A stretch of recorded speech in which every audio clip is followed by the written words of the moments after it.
Como eu dizia, é um privilégio estar aqui, poder compartilhar com vocês esse momento de oração, esse momento de louvor, esse momento com que nós estudamos e comentamos e falamos sobre a palavra de Deus. A Leila me pediu para estar falando com vocês sobre oração, sobre há poder na oração. Eu quero falar para vocês que eu já participei de muitos seminários de oração, congresso de oração, estudo de oração, e já li vários livros sobre oração. Quando eu era da época da intercessão aqui na SESI, eu não faço mais parte do grupo em função da distância da minha casa. Eu moro a uns 30 quilômetros da igreja, mais ou menos. Por isso que eu não consigo vir tanto durante a semana.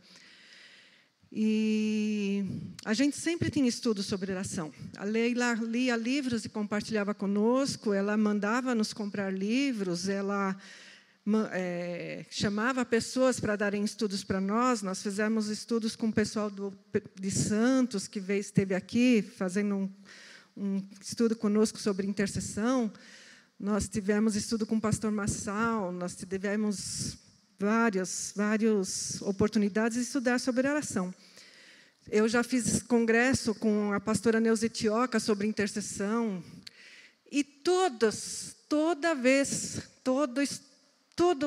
esses lugares em que eu participei, eu saio com a mesma sensação. Nunca saí com uma sensação diferente dessa que eu vou compartilhar com vocês, que é que eu oro menos do que eu deveria orar. Todas as vezes o sentimento é esse. Eu deveria interceder mais. Eu estou perdendo meu tempo não intercedendo tanto que eu deveria. E eu tenho certeza que hoje, quando nós compartilharmos sobre intercessão, sobre há poder na oração, vocês também vão sair com essa sensação de que o nosso momento devocional com Deus, de que aquilo que nós nos apresentamos diante de Deus, eu não sei se tua devocional é de 5 minutos, se é de 1 hora ou 2, mas você vai falar, eu deveria fazer melhor aquilo que eu faço. E não chega a ser uma sensação frustrante. Eu acho que até uma sensação motivadora. Eu acho que até um ânimo que nós ganhamos nessas oportunidades para nós exercitarmos mais o dom que Deus nos deu, o chamado que Deus nos deu e o privilégio que Deus nos deu. Porque oração não é um fardo, oração é um privilégio. Porque a palavra de Deus diz, pedi, dar-se-vos-ás. Se você não pedir, não vai ser dado. Então, nós recebemos aquilo que nós pedimos. Então, não chega a ser então, não é um fardo, é um privilégio você ver o mover de Deus, ver a mão de Deus, ver quanto Deus ouve, quanto Deus faz. O prazer de Deus em ouvir a voz dos seus filhos, em ter a companhia dos seus filhos. Deus tem prazer na nossa presença. Deus tem prazer, Deus se alegra com você. Quando você chega, Pai, eu estou aqui, Senhor. Senhor, eis-me aqui. Pai, bom dia, Jesus. Senhor, me acompanha nesse dia. Deus sente prazer em desfrutar da tua companhia. E eu tinha que falar com vocês sobre o poder na sua oração, e eu achei um texto tremendo. Quando eu leio, meus olhos se enchem de lágrimas, porque eu falo, quanto tesouro tem na palavra de Deus? Quanto tesouro tem na palavra de Deus? Eu quero te convidar a ler comigo o capítulo 62 do livro de Isaías. Nós vamos ler apenas os primeiros versículos, do 1 ao 7. Que lição de intercessão, meus irmãos, tremenda que a palavra de Deus nos dá a respeito, só nesses versículos. Isaías, capítulo 62. Por amor de Sião não me calarei, e por amor de Jerusalém não me aquietarei, até que saia a sua justiça como um resplendor e a sua salvação como uma tocha acesa. Versículo 2. E os gentios verão a tua justiça, e todos os reis a tua glória, e chamar-te-ão por um novo nome que a boca do Senhor designará. E serás uma coroa de glória na mão do Senhor, e um diadema real na mão do teu Deus. Nunca mais te chamarão desamparada, nem a tua terra se denominará jamais assolada. Mas chamar-te-ão o meu prazer está nela, e a tua terra acasada. Porque o Senhor se agrada de ti, e a tua terra se casará. Porque como o jovem se casa com a virgem, assim os teus filhos se casarão contigo. E como o noivo se alegra na noiva, assim se alegrará de ti o teu Deus. Ó Jerusalém, sobre os teus muros eu pus guardas, que todo dia e toda noite jamais se calarão. Ó vós que fazeis lembrar ao Senhor, não haja descanso em vós. Nem deis a ele descanso, até que confirme e até que ponha a Jerusalém por louvor na terra. Que texto tremendo. Quanta lição nós vamos compartilhar sobre uma oração de poder, sobre uma oração de restauração, sobre uma oração que muda a mão de Deus, que muda a história.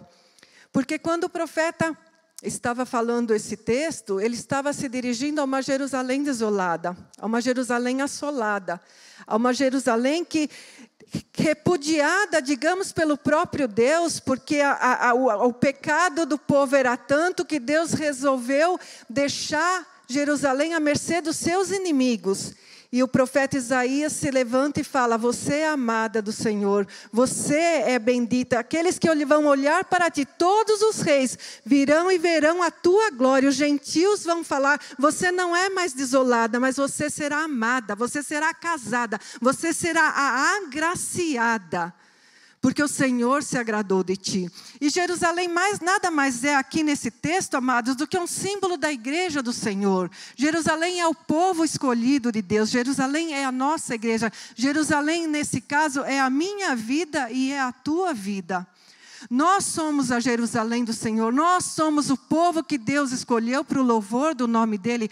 E quantas vezes a nossa vida está assolada, a nossa vida está passando pelo caos, a nossa vida está sobre o afronto dos adversários, a nossa vida está que nem nós mesmos conseguimos descrever, de tantos problemas, perturbações e lutas, e vem esse texto e fala: ó Jerusalém, sobre os teus muros eu pus guardas de dia e de noite, que jamais se calarão.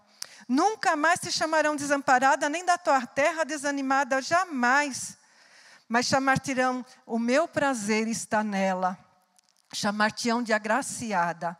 E como que isso acontece, dessa mudança, dessa restauração, dessa renovação, dessa volta por cima? A lição está aqui nesses versículos que nós vamos compartilhar com vocês. Deus está prometendo que esse povo ele não será mais desolado. E com esse amor que Ele olha para Jerusalém, é com esse mesmo amor que Deus olha hoje para a tua vida. Deus olha hoje e fala: você é a menina dos meus olhos, eu encontro prazer na tua vida. Você é agraciada por mim, porque fui eu que te escolhi. Esse texto, depois de falar das promessas, nos mostra como obteremos a restauração por meio da oração. É quando o povo de Deus se curva, é quando o povo de Deus ora, é quando o povo de Deus se humilha, é quando o povo de Deus busca que as chuvas de Deus vêm sobre o seu povo, que a restauração vem sobre o seu povo, que o inimigo é repreendido e é derrotado. Mas antes precisa ter um processo de busca, precisa ter um processo de clamor, precisa ter um processo de intercessão.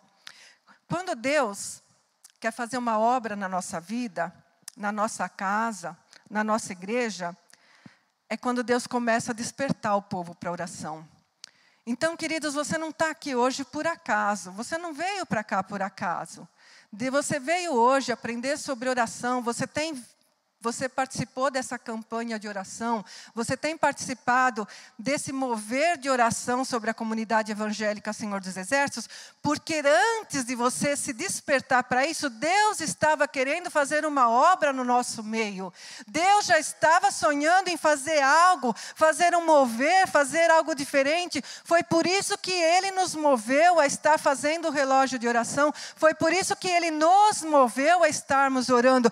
Todo o processo do mover de Deus é antecedido por um mover de oração que Ele mesmo proporciona. Não é por acaso que nós nos levantamos para orar de madrugada. Não é por acaso que nós levantamos com aquele desejo de orar por um renovo na nossa igreja, por um renovo na nossa vida, por um renovo, por um despertar de Deus sobre essa terra.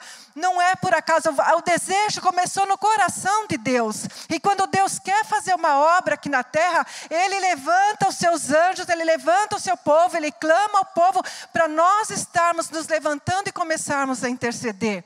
Para que aí o mover venha, aí a água restauradora, renovadora, aí o poder de Deus venha sobre a igreja. Tudo começa com o mover da oração.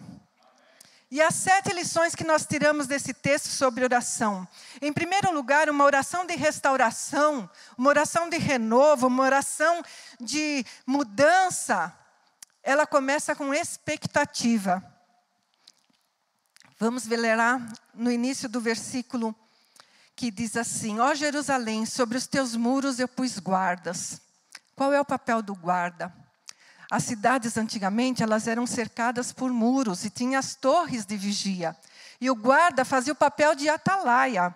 Era o guarda que ficava lá de vigia, olhando para ver quando o inimigo ia chegar. Era o guarda que ficava lá olhando para ver que horas que viria o socorro para aquela cidade que muitas vezes estava cercada, que estava, como é que é o termo de sitiada? Que estava sitiada. E eles ficavam lá esperando vir o socorro, esperando vir a ajuda, esperando vir a mão de Deus se estender a seu favor. E é com essa expectativa, o primeiro ponto de uma oração de poder, de uma oração de intercessão, de uma oração de restauração. Ela tem que ver com expectativa. A expectativa do guarda de vigia, a expectativa do atalaia. Aquele que fica sabendo que ele precisa estar vigiando, que ele precisa estar atento. Sabe por quê? Porque oração também é guerra. Oração também é guerra. Quando você se propõe a orar, você pode ter certeza que os inimigos vão se levantar, que os adversários vão se levantar, que você vai enfrentar oposições. Então é importante você começar a tua oração sabendo que você deve estar assumindo o papel de vigia, que você deve estar assumindo o papel de atalaia, como aquele que fica na torre de vigia. O profeta Abacuque fala que ele subiu ao monte, na torre, e ele ficou lá olhando, aguardando o socorro que viria do Senhor. E uma oração de restauração, ela tem que ter primeiro esse aspecto de expectativa. Expectativa pelo socorro de Deus. E expectativa para ficar atento e vigilante contra as setas do inimigo que podem vir contra nossas vidas. Esse é o desafio de Deus para você e para mim, quando nós intercedemos pela nossa casa, pela nossa família, pela nossa igreja. É estarmos atentos e aguardando o agir de Deus. Estarmos atentos, aguardando o socorro de Deus. É estarmos atentos, aguardando o auxílio que vai vir para as nossas vidas. Oração de intercessão. Em primeiro ponto, é uma oração com expectativa. Nós vamos começar a nossa oração, a nossa intercessão, sabendo que nós temos que estar olhando para a mão do Senhor se mover ao nosso favor, para a mão do Senhor vir nos trazer livramento. Deixa eu pegar o texto aqui. Em teus muros, ó Jerusalém, eu pus guardas, que de dia e de noite jamais se calarão. O segundo aspecto de uma oração de renovação, de restauração, do mover de Deus, é uma oração de perseverança.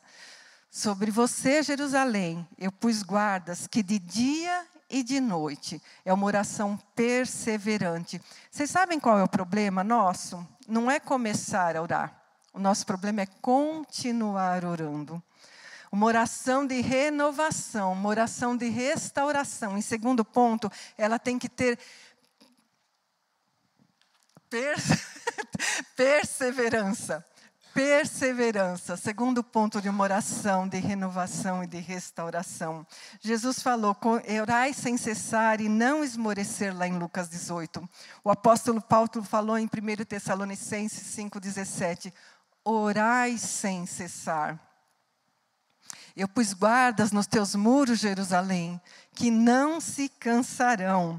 Você já pensou se um guarda, ele vigia um dia e no outro ele para de vigiar? Ele vigia meio-dia e do meio-dia em diante ele para de vigiar? O que acontece quando vira o adversário? O que acontece quando vira o socorro e ele não está lá nem para abrir o portão para receber o auxílio de Deus? Então a oração tem que ter essa expectativa e essa vigilância e essa perseverança. Sobre o teu muro, Jerusalém, eu pus guardas que jamais se calarão. Dia e noite jamais se calarão.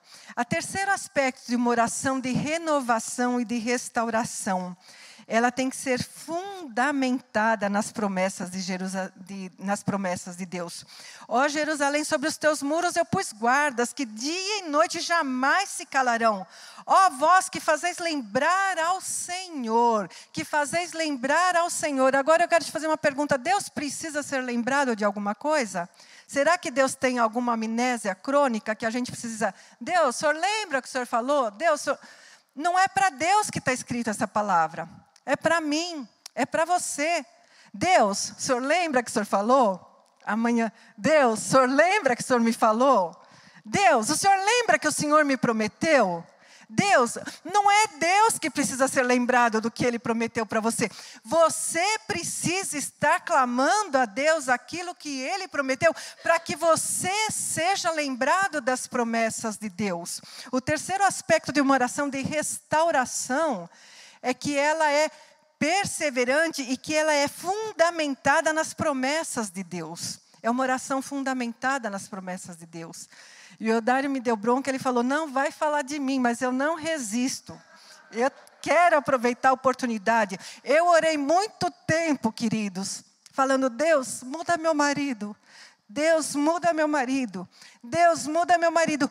E Deus não mudava. Por quê? O que é mudar?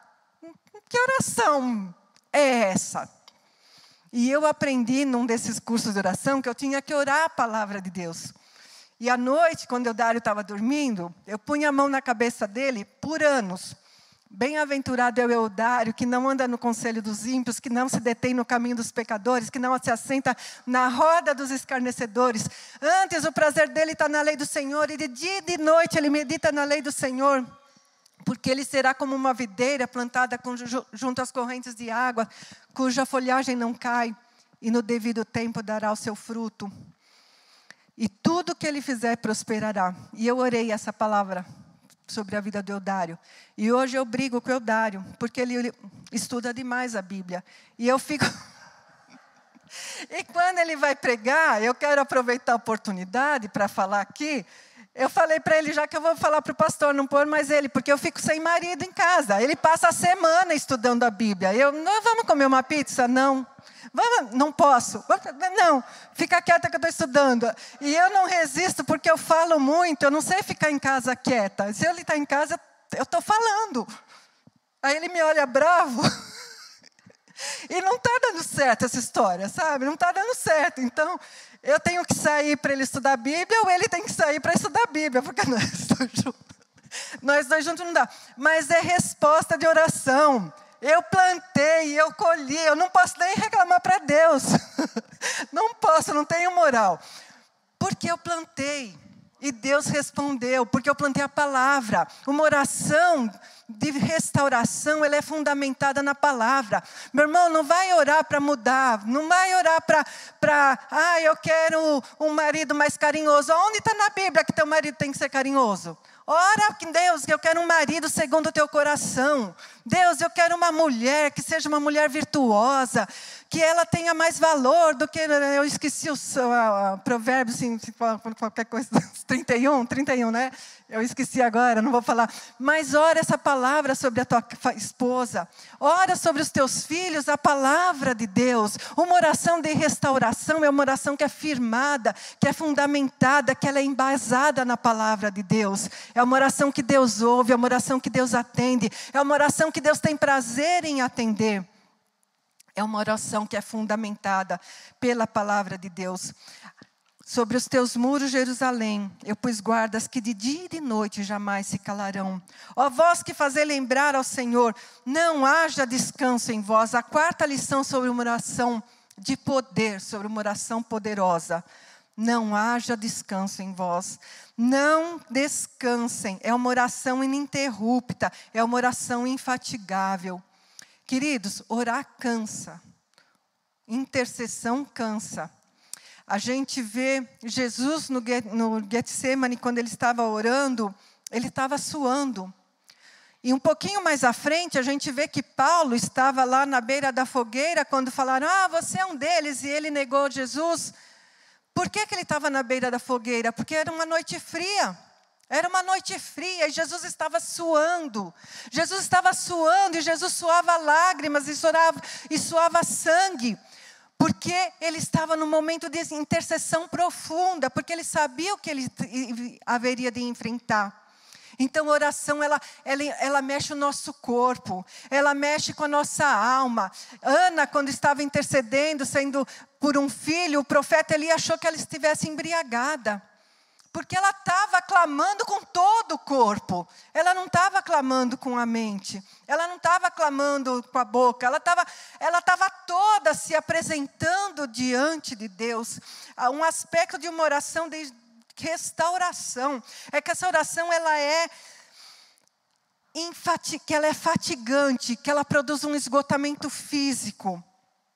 Sabe, amados, às vezes a nossa oração é tão rasa que às vezes nem a boca a gente mexe para orar. Deus, o Senhor sabe, né, Deus? Eu já pedi ontem. E é um negócio que não tem unção, não tem envolvimento, não tem o físico com o emocional, com o espiritual. A gente não se deixa envolver emocionalmente pelas nossas orações. E eu posso falar que esse tipo de oração é uma oração rasa, porque quando você ora com todo o teu ser, não é tua boca, não é teu coração, não é todo o teu ser é envolvido nessa oração. Eu me lembro de uma experiência que eu tive, quando meu filho ficou sem comer vários dias com febre, e eu entrei no quarto, o Felipe estava ardendo de febre, já não comia o dia inteiro. E aquela época não era assim, vou chamar um Uber, vou para o pronto-socorro. Era muito difícil. Você tinha que arranjar alguém para ficar com o filho, arranjar alguém para te levar, arranjar alguém para ir no banco, sacar dinheiro, porque há 30 e tantos anos atrás era muita dificuldade. Hoje você põe no Google, o que cura a febre de criança. Não tinha naquela época. Então, eu entrei no quarto, meu filho com febre, já sem comer tanto tempo, eu me ajoelhei. E eu comecei a chorar, e eu chorei, e eu falei, Deus, o Senhor sabe o que é ver um filho padecer. O Senhor sabe o que é ter um filho sofrendo. Por isso eu sei que o Senhor me entende agora. Cura, Senhor, o meu filho, cura o meu filho. E eu chorei tanto no chão daquele quarto, e quando eu parei, eu fiquei lá, aí o Felipe falou assim, nem lembro se ele falava, acho que ele nem falava assim, mas ele falou para mim que ele estava com fome. Foi uma ação imediata de Deus, porque eu pus foi uma experiência tão tremenda, que eu tive com Deus, de ver assim, a resposta imediata, sabe? Então, foi todo o meu ser que eu derramei diante de Deus, e Deus se alegra quando a gente põe a nossa alma na nossa oração. Quando a gente põe o nosso corpo, a gente se entrega diante de Deus na nossa oração. Então, o quarto aspecto de uma oração de restauração, ela é uma oração infatigável. Não descanseis, ó vós que fazeis lembrar ao Senhor, não haja descanso em vós, não descanseis. Não descansar significa perseverar nessa busca, não importa quanto tempo ela vai durar. E a quinta lição de uma oração por renovação, de uma oração por restauração, o quinto aspecto que nós aprendemos nesse texto é que é uma oração importuna e ousada. Não deis descanso a Deus, não descanseis e nem deis a Deus descanso. Esse texto me lembra daquela passagem em que Jesus conta a parábola de um homem que hospedou alguém na sua casa, e era costume naquela época que quando você hospedasse alguém, você tinha que ter provisão para aquela pessoa. E aquele homem, não sabemos porque ele recebeu um hóspede e ele não tinha provisão para o hóspede. O que ele fez? Ele foi na casa do vizinho. Vizinho, me arranja pão. Não, eu não vou te arranjar porque eu estou dormindo. Vizinho, eu preciso de pão. Não, eu estou dormindo. Deixa eu dormir. Vai cuidar do teu hóspede de outra forma. E aquele homem ficou batendo. Vizinho, mas eu preciso de pão. Eu preciso de pão. Você tem pão, você, por favor, me arranje pão. Aí o cara falou, deixa eu dar pão para esse cara, porque senão ele não vai me dar de sossego.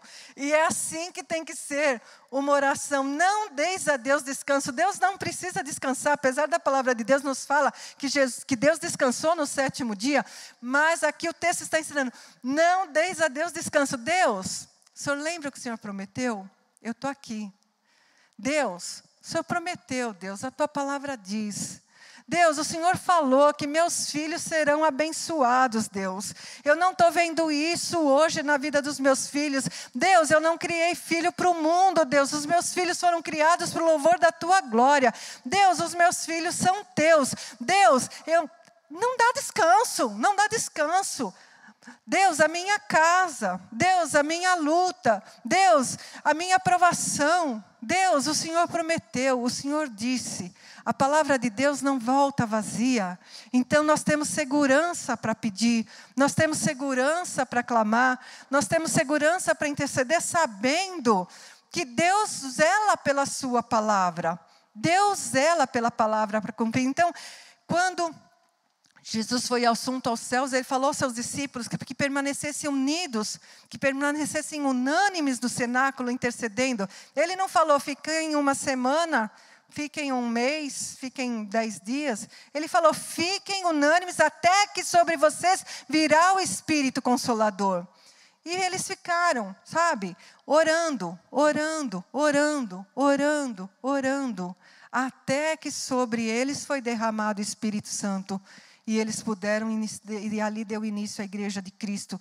E a palavra de Deus, nessa quinta lição, sobre oração poderosa, sobre oração de restauração. Não dei a Deus descanso, não dei a Deus descanso, até que se cumpra a promessa que Ele tem para a tua vida, a promessa que Ele tem sobre a tua casa. E a palavra de Deus é cheia de promessas, é cheia de promessas. A gente tem muitos motivos para estar diante de Deus, pedindo, batendo, intercedendo e clamando. E a sexta lição desse texto, uma oração por restauração nas nossas vidas, na nossa família, na nossa igreja. É uma oração que não desiste, é uma oração que não bate mão, não abre mão da resposta. Desculpa, eu falei sétimo, mas é sexto, tá? A sexta lição. É uma oração que não desiste, que não abre mão da resposta. Vamos ver lá o verso 7. Não deis a Deus descanso até que estabeleça Jerusalém para a glória. Até que Deus não falou o tempo. Deus não nos fala o tempo, mas Deus fala, não deis a Deus descanso até que. Ela é uma oração que não desiste, ela é uma oração perseverante. Ela vai orar até ver a obra de Deus, a promessa de Deus sendo manifesta. E finalmente, em último lugar, uma oração por restauração nas nossas vidas, na nossa família, na nossa igreja. É uma oração específica por uma intervenção sobrenatural de Deus para a restauração gloriosa. No versículo 7 ele fala: até que restabeleça Jerusalém e a ponha por um louvor na terra. Ele estava se dirigindo para uma Jerusalém desolada. Ele estava se dirigindo a uma Jerusalém assolada. E ele estava falando de algo sobrenatural acontecendo sobre o povo de Deus, sobre a terra de Deus. Então, uma oração que persevera até que o sobrenatural de Deus venha e aconteça, baseado naquilo que o Senhor tem prometido para o seu povo, baseado naquilo que o Senhor tem prometido para a sua terra, para nossa Jerusalém, para as nossas vidas. Amém? Tiago, irmãos, ele fala que nós pedimos e não recebemos porque nós pedimos mal. E quantas vezes nós não sabemos pedir? Quantas vezes nós não sabemos interceder? Mas uma coisa é certa, é que quando nós buscamos pela palavra de Deus, nós sabemos que a nossa oração é ouvida pelo Pai. Nós sabemos que Deus tem prazer em ouvir a nossa oração. Nós sabemos que o próprio Deus nos fala: não deis a Deus descanso, até que se cumpra, até que a sua glória venha, até que a restauração aconteça, até que o inimigo caia por terra, até que a vitória chegue, até que o emprego chegue, até que aquela porta seja aberta, até que a humilhação cesse, até que a enfermidade acabe, até que nós temos embasamento bíblico para pedir, porque a palavra de Deus nos diz que assim como a chuva desce do céu e não sobe de volta para lá sem antes ter cumprido o propósito que o Senhor designou, aquela água vindo sobre a terra, assim é a palavra de Deus, ela não volta para Ele vazia, mas ela cumpre o propósito, ela cumpre aquilo que Ele designou, ela cumpre aquilo que Ele foi mandado, que quer seja cura para quem precisa de cura, quer seja renovo para quem precisa de renovo, quer seja restauração para quem precisa de restauração, quer seja força para quem precisa de força, quer seja ânimo para quem precisa de ânimo. Tudo isso nós temos na palavra de Deus. E finalizando, queridos, quando eu olho para a palavra de Deus, tanto no Antigo como no Novo Testamento, eu vejo Abraão intercedendo pela família de Ló. Deus, mas se tiver 100 justos, o Senhor salva aquela cidade. Deus fala: tá bom, se tiver eu salvo, mas não tem. Mas Deus, se tiver eu salvo, mas não tem. Mas Deus salva, se tiver eu salvo. E o Abraão foi orando e Deus foi respondendo. Abraão foi orando e Deus foi respondendo. E Deus salvou a família de Ló por causa da oração de Abraão. Quando eu olho para a Bíblia, eu vejo Jacó, que lutou com um anjo, com tanta vontade, que ele falou: eu não vou te largar enquanto você não me abençoar. E no caso, o anjo era o próprio Deus que estava lá, lutando com ele. Eu não vou te largar enquanto eu não vou receber a minha bênção. Eu vejo Moisés em Cades Barneia, quando aquele povo desapontou a Deus, fez estátua para adorar, e Deus falou: eu vou destruir esse povo, e de você eu vou fazer uma nova nação. Moisés falou: Deus, salva esse povo, ou risca o meu nome do teu livro. E Deus atendeu a oração de Moisés, a oração de um homem. Deus salvou uma nação por causa da oração de Moisés. Eu vejo Ana estéril, humilhada, orando, a ponto de ser confundida com uma embriagada. E Deus lhe deu a Samuel. E eu vejo Samuel, seu filho, dizendo: longe de mim pecar contra o meu Deus, deixando de orar por vós. Longe de mim pecar contra o meu Deus, deixando de orar por vós. Eu vejo Daniel orando e Deus fechando a boca do leão. Eu vejo Sadraque, Mesaque e Abidnego orando, e eles saíram ilesos da fornalha de fogo. Eu vejo o apóstolo Paulo orando: por vossa causa, eu me ponho de joelhos diante do Pai, de quem toda a família toma o nome. E peço para que vocês sejam fortalecidos no homem interior com seu poder, e conheçam a largura e a profundidade, e possam entender o amor de Cristo. Eu vejo Jesus orando e vindo sobre ele o Espírito Santo e o capacitando para o ministério que iria se iniciar ali. Ministério de oração, ministério de intercessão, e ministério que não findou, porque a palavra de Deus nos diz que hoje ele está à direita, à destra de Deus, intercedendo por mim, intercedendo por vocês. Tantos exemplos que nós temos para seguir. Tantos exemplos de renovação, de restauração, de mudança, de morte que vira vida, de humilhação que vira honra, de desolação que vira glória. Jamais te chamarão abandonada, mas te chamarão a bem-aventurada, a honrosa, aquela que se casou, aquela que está cheia de honra. Isso é o que Deus tem para a minha vida e para a tua vida, através das nossas orações. Glória a Deus.